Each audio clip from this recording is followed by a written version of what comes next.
So, Watching Darkness Fall is the name of the book that I wrote about Franklin Roosevelt and 4 of his ambassadors. And the period I cover is 1933 to 1941.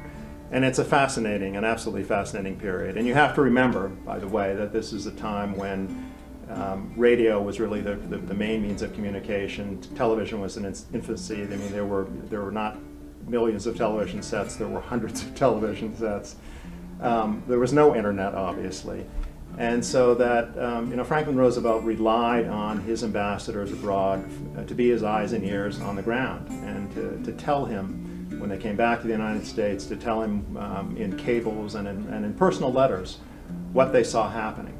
And he received a lot of contradictory evidence and a lot of contradictory data, by the way.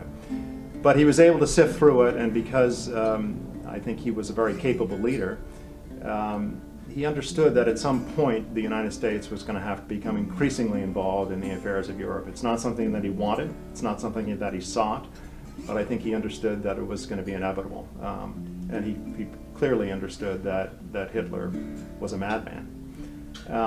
So I think, in terms of sort of the lessons, while the world has changed a lot, the role of diplomacy has not changed. And it's still vital to United States interests that we have a strong diplomatic corps and that we are engaged around the world, and that we do not try to seal ourselves off and become isolationist.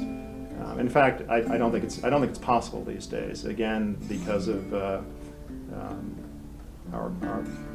U.S. economy is so globalized, and because so much of what happens around the world these days affects the United States, whether it's in terms of health, as we've seen with COVID, or whether it's in climate change.